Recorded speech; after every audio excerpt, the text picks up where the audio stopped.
ఓం సాయిరాం. బాబా భక్తులందరికీ కూడా నమస్కారం అండి. అందరూ కూడా సుఖంగా సంతోషంగా ఎప్పుడూ కూడా ఆనందంగా ఉండాలి అని చెప్పి ఆ బాబాగారి తరపున నేను కూడా మనస్ఫూర్తిగా కోరుకుంటున్నాను.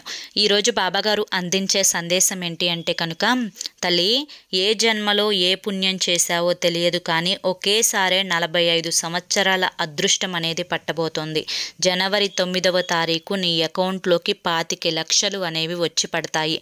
ఈ యొక్క 2026 కొత్త సంవత్సరం నీ జీవితానికి ఒక వరంలాగా రాబోతోందమ్మా అని చెప్పి ఏదో తెలియని సందేశంతో బాబాగారు మన ముందుకు వచ్చారండి. మరి బాబాగారు ఏ సందేశం అందించినా కూడా అది మన మంచి కోసమే, మన భవిష్యత్తు కోసమే అని చెప్పి మనందరికీ కూడా తెలిసిన విషయమే కదా.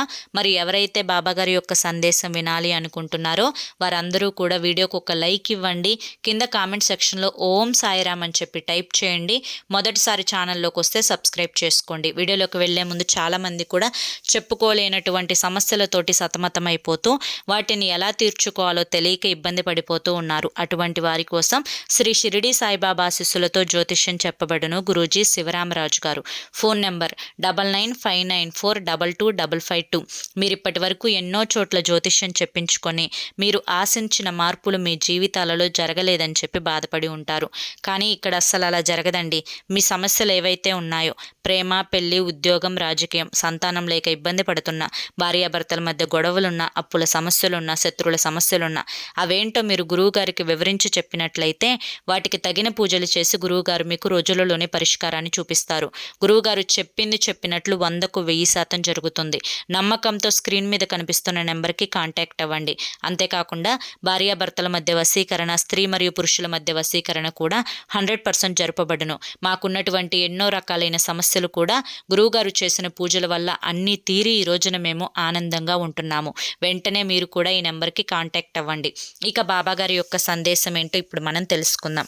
తల్లి, ఇప్పుడు కొత్త సంవత్సరంలోకి అడుగు పెట్టబోతున్నావు అంటే ఈ యొక్క 2025వ సంవత్సరానికి నువ్వు గుడ్ బై చెప్పేసి 2026వ సంవత్సరానికి వెల్కమ్ చెప్పబోతున్నావు. ఈ యొక్క పాత సంవత్సరం అంటే 2025వ సంవత్సరం ఏదైతే ఉందో ఈ సంవత్సరం నీకు అన్నీ కూడా కలగలిపి కొట్టినట్లుగా నీ జీవితం అనేది ఉంది.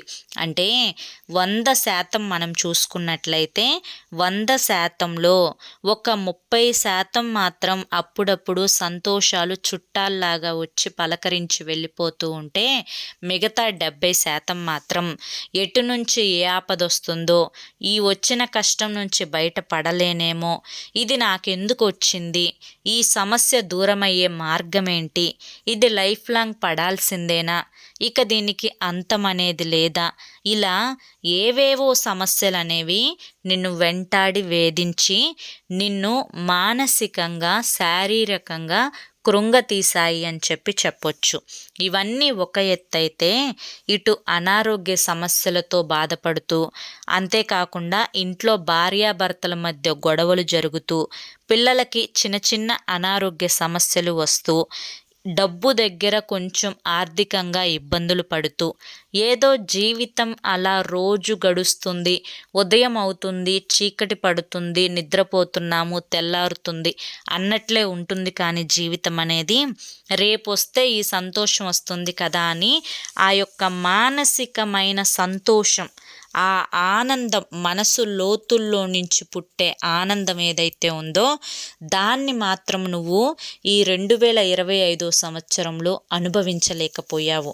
కాబట్టి ఈ యొక్క కొత్త సంవత్సరం అనేది నీ జీవితంలోకి సిరి సంపదలను, ఆయు ఆరోగ్యాలను, అష్ట ఐశ్వర్యాలను, ఆనందాలను, మనశ్శాంతిని, కుటుంబంలో కలహాలు లేని ప్రశాంతకరమైన జీవితాన్ని, ఇలా పిల్లలకి సంబంధించి మంచి ఆరోగ్యాన్ని, మంచి చదువుని, డబ్బు పరంగా కూడా అన్ని రకాలుగా కూడా కలిసి రావాలి అని చెప్పి మనస్ఫూర్తిగా నేను నిన్ను ఆశీర్వదిస్తున్నాను. అయితే నా యొక్క ఆశీర్వాదం అనేది ఫలించాలి అంటే తప్పకుండా నీ యొక్క స్వయం కృషి కూడా ఉండి తీరాలి. మరి దానికోసం నేనేం చేయాలి బాబా? మీరన్నట్లుగా 2025 సంవత్సరం అనేది నా జీవితం సంతోషాల కంటే కూడా కష్టాలకే ఎక్కువగా ఉపయోగపడింది. ఒక్కొక్కసారి ఇందుకేనా నేను పుట్టింది అని కూడా అనిపించింది. ఇంత డిప్రెషన్లో ఉన్న నాకు మీ యొక్క ఆ సందేశం ఏదైతే వింటున్నానో అది విన్న తర్వాత మనసంతా కూడా ఊరటగా అనిపిస్తూ ఉంటుంది బాబా అని చెప్పి చాలాసార్లు కూడా నాకు చెప్పావు. అందుకనే కదా తల్లి, నీ వెన్నంటే నేను ఉన్నాను అని చెప్పి రుజువు చేయడానికి, నిన్ను నా భక్తురాలిగా నియమించుకున్నాను అని చెప్పి నీకు తెలియపరచడానికి, ప్రతిరోజు కూడా నీ కష్టంలో నేను తోడుగా ఉంటాను అనే ఒక భరోసాను నీకు ఇవ్వడానికే ఎప్పటికప్పుడు కూడా నీకు దగ్గరగా ఉంటూ ఈ సందేశాలను అందిస్తూ ఉన్నాను. ఇప్పుడైనా నీ వెనుక నేనున్నాను అని నమ్మి అడుగు ముందుకు వెయ్యి. అంతా కూడా సక్రమంగా మంచిగా జరుగుతుంది.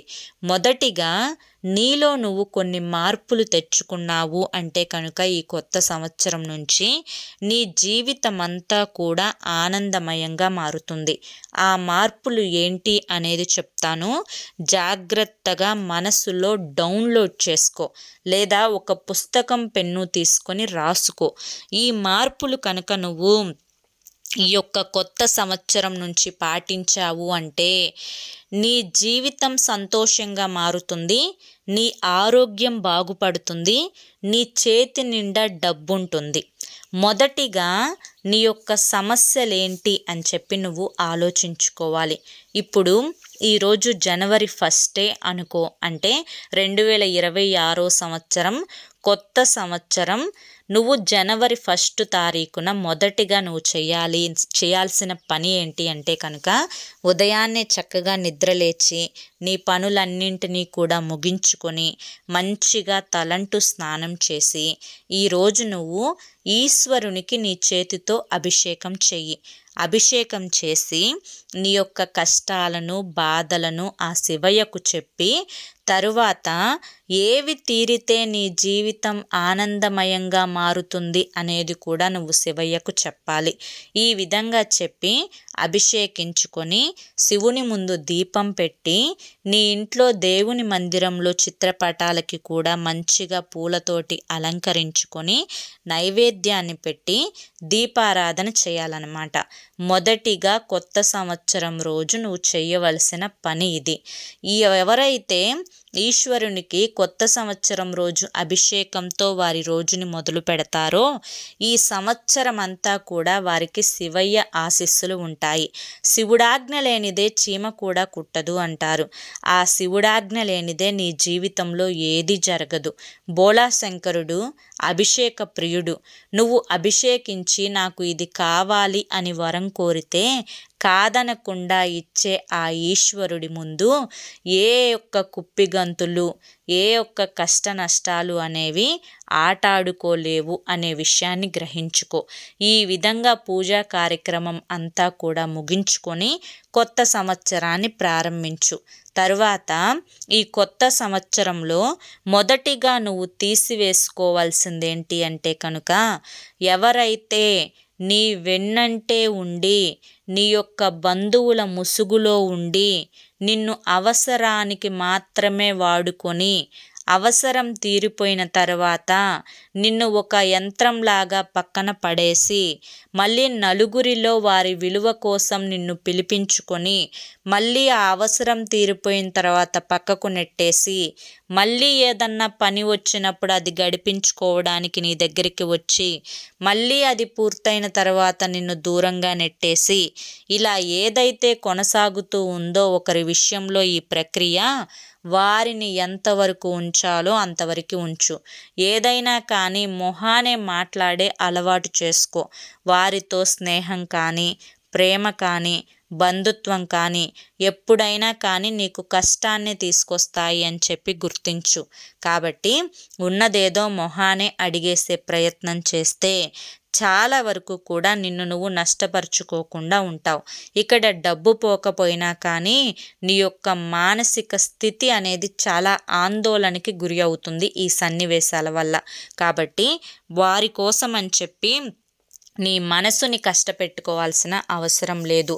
అంటే మొహమాట పడకూడదు.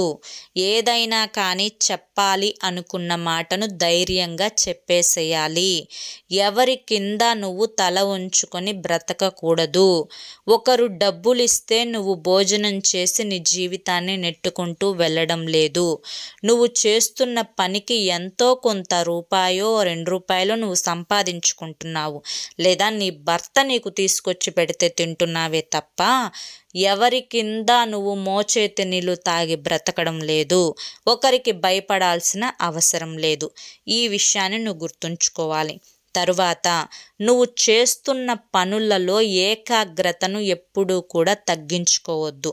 ఎప్పటి పనులు అప్పుడు చేసుకుంటూ వెళ్ళిపో. ఈ కొత్త సంవత్సరంలో పెండింగ్ పెట్టాల్సి వస్తే ఆ పెండింగ్ పెట్టింది ఆ రోజుతో వదిలేసే తప్ప అయ్యో నేను చేయలేదు, అయ్యో ఇవాళ చేయలేకపోయాను, అయ్యో ఈరోజు చేస్తే బాగుండేది అనే ఈ అతి ఆలోచన అనేది అనేక రకాలైన డిప్రెషన్లకు నిన్ను లోను చేస్తుంది. కాబట్టి ఈ అతి ఆలోచన అనేది మానుకుంటే మంచిది. ఏ రోజు పనులు ఆ రోజు సక్రమంగా చేసుకుంటూ జీవితంలో ప్రతి అడుగు కూడా ఆనందంగా ముందుకు వేసుకుంటూ వెళ్ళిపోవాలి. తరువాత భార్యాభర్తల మధ్య గొడవలు తగ్గించుకునే ప్రయత్నం చేయండి. ఈ యొక్క కొత్త సంవత్సరంలో ఒక ఇంట్లో ఉన్నప్పుడు భార్యాభర్తలకి తరచుగా గొడవలు అవ్వడం అనేది చాలా చాలా సర్వసాధారణమైన విషయం. ఇంత సాధారణమైన విషయం నిన్ను అతి ఆలోచనకి గురి చేయడంతో పాటుగా రోజువారీ నీ పనుల మీద ఎఫెక్ట్ పడేలా చేస్తుంది. ఆ పనుల పట్ల నీకు ఏకాగ్రత లోపించే విధంగా చేస్తుంది. దీని కారణంగా మానసికంగా నువ్వు పూర్తిగా డౌన్ అయిపోతూ ఉన్నావు. కాబట్టి గొడవలు తగ్గించుకునే ప్రయత్నం చేయడం కోసం నీవు ఎవరినైతే మార్చాలి నీ పార్ట్నర్ని అనుకున్నావో అతనిలో మార్పు రానప్పుడు లేదా ఆవిడలో మార్పు రానప్పుడు ఇప్పటి వరకు చేసిన ప్రయత్నానికి ఫుల్ స్టాప్ పెట్టేసేయ్. నీది నువ్వు చూసుకో. అవతలి వారికి ఎంత కోపం వచ్చినా ఎంత గయామని చెప్పి అరుచుకున్నా కానీ నువ్వు నిమ్మకి నీరెత్తినట్లుగానే ఉండాలి. నీ నోటి వెంట కోపం అనేది రాకూడదు. ఎప్పుడైతే మనిషికి మనసులో కోపం అనేది వస్తుందో తన శరీరంలో అనేక రకాలైన విషకణాలు అనేవి విడుదలవుతాయి. ఈ యొక్క విషకణాలు విడుదలయ్యి గుండె మీద, లివర్ మీద, మైండ్ మీద ప్రభావం చూపించి నిదానంగా ఆ మనిషిని అనారోగ్యం పాలయ్యేలా చేస్తాయి. కాబట్టి నీ కోపం నీకు శత్రువుగా మార్చుకోవద్దు. నిన్ను నాశనం చేసే విధంగా మార్చుకోవద్దు. ఇక్కడ నువ్వు ఎంత తెలివిగా ఉంటే అంత నలుగురిలో నీకు గుర్తింపు అనేది వస్తుంది అని గుర్తుంచుకో. ఇక తర్వాత నువ్వు తెలుసుకోవాల్సిన ముఖ్యమైన విషయం, పని లేనప్పుడు అనవసరంగా ప్రయాణాలు అనేవి చేయవద్దు. అనవసరంగా ఉన్న రూపాయిని వృధా చేసుకోవద్దు. డబ్బు శక్తిలాగా ఉపయోగపడుతుంది. రేపు నీకు ఆపదలో ఉన్నప్పుడు లేదా నీ బిడ్డలకి అవసరమైనప్పుడు లేదా కుటుంబానికి అతి ముఖ్యంగా వాడాల్సిన సమయం వచ్చినప్పుడు ఆ డబ్బు నీకు అవసరానికి శక్తిలాగా ఉపయోగపడాలి తప్ప ఈరోజు డబ్బు ఉంది కదా అని ఇష్టం వచ్చినట్లుగా బట్టలు కొనుక్కోవడం, చెప్పులు కొనుక్కోవడం, గొలుసులు కొనుక్కోవడం లేదా ఇంకా ఏదైనా ఇతర వస్తువులు నీ యొక్క సరదా కోసం కొనుక్కోవడం అనేది తప్పు. అది ముమ్మాటికి కూడా నువ్వు మానేయాలి.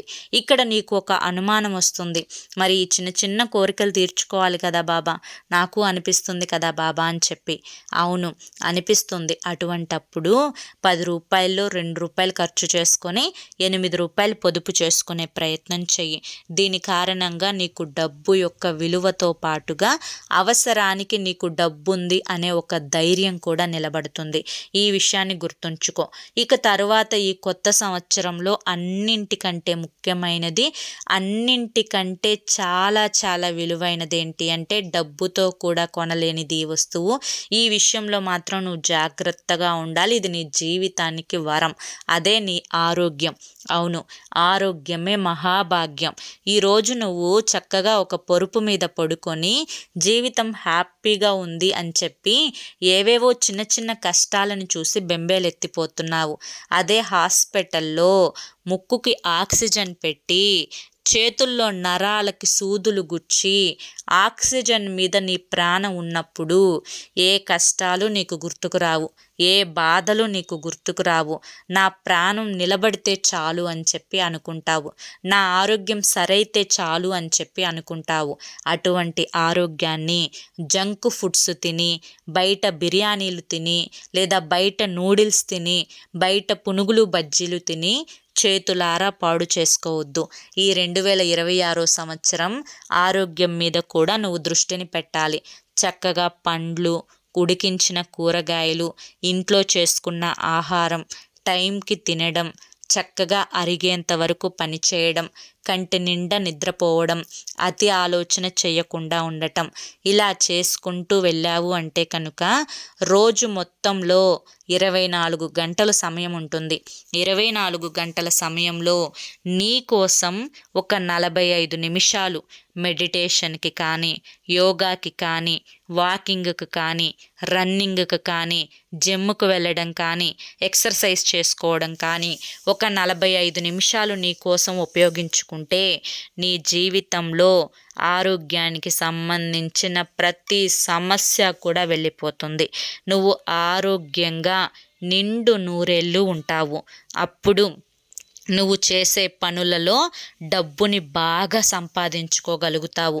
తప్పకుండా తల్లి, నీ జీవితంలో నీ అకౌంట్లోకి ఖచ్చితంగా 25-30 లక్షలు వేసుకోగలుగుతావు. ఆరోగ్యాన్ని మించిన మహాభాగ్యం ఈ భూమి మీద మరొకటి లేదు అని చెప్పి గుర్తించు. ఇక ప్రత్యేకంగా నువ్వు ఈ యొక్క కొత్త సంవత్సరంలో ప్రతి నెలలో 2 భోజనం పెట్టే ప్రయత్నం చెయ్యి. భోజనం పెట్టాలి అంటే భయపడకు. గుళ్ళో ఏదన్నా పులిహార రూపంలో బయట భిక్షాటన చేసుకునే వాళ్ళకి పెట్టడమో, లేదా రోడ్ల మీద కూర్చుంటారు కదా భిక్షాటన చేసుకునేవారు, వారికి నెలలో ఒక 2 2 భోజనం ప్యాకెట్లు, 60 రూపాయలు 100 రూపాయలు ఉంటుంది ప్యాకెట్. నెలకి ఒక 200 రూపాయలు వారి కోసం ఖర్చు చేయి. గోమాత సేవ చేసుకో, గోమాత పూజ చేసుకో.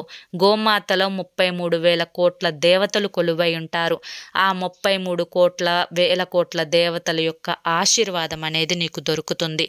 దీని కారణంగా నువ్వు జాతక దోషాలతోటి బాధపడుతున్నా, గ్రహ దోషాలతోటి బాధపడుతున్నా, మానసిక సమస్యలతోటి బాధపడుతున్నా, నరదిష్టితోటి బాధపడుతున్నా, అనారోగ్య సమస్యలతోటి బాధపడుతున్నా, అన్నింటికీ కూడా ఫుల్ స్టాప్ పడుతుంది. గోమాత సేవ అంత చక్కగా నీకు ఉపయోగపడుతుంది. తరువాత శనివారం పూట, నెలలో ఒక్క శనివారమైనా కానీ కుదుర్చుకొని శనివారం పూట వెంకటేశ్వర స్వామి గుడికి వెళ్ళి తులసి మాలను సమర్పించి చక్కగా ప్రదక్షిణలు 3 చేసుకొని స్వామివారిని దర్శించుకొని రావి చెట్టు కింద ఆవు నేతితో దీపారాధన చెయ్యి.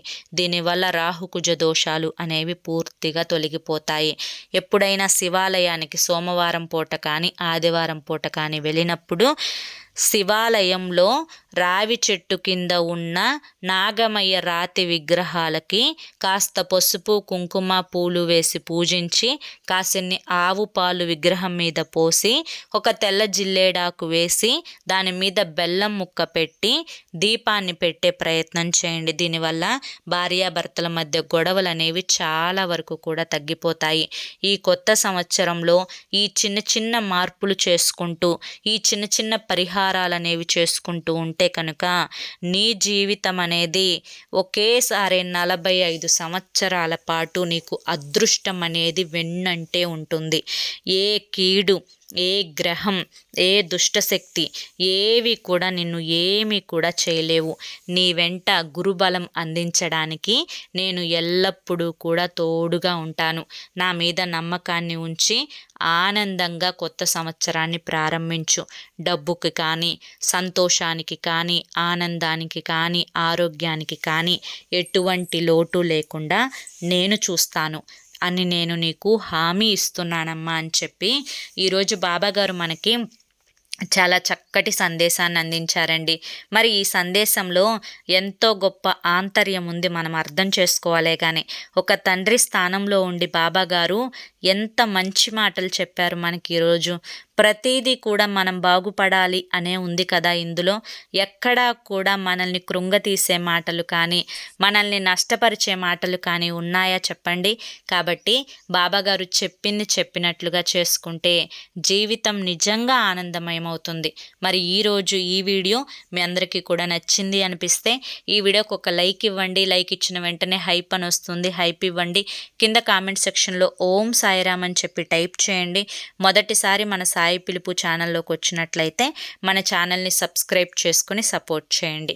మరి రేపు మరొక మంచి వీడియోతోటి మళ్ళీ కలుసుకుందాం. అంతవరకు కూడా బాబాగారి యొక్క ఆశీస్సులు మీ మీద, మీ కుటుంబ సభ్యుల మీద ఎల్లకాలం ఉండాలి అని చెప్పి మనస్ఫూర్తిగా కోరుకుంటూ సర్వేజన సుఖినో భవంతు. ఓం సాయిరామ్.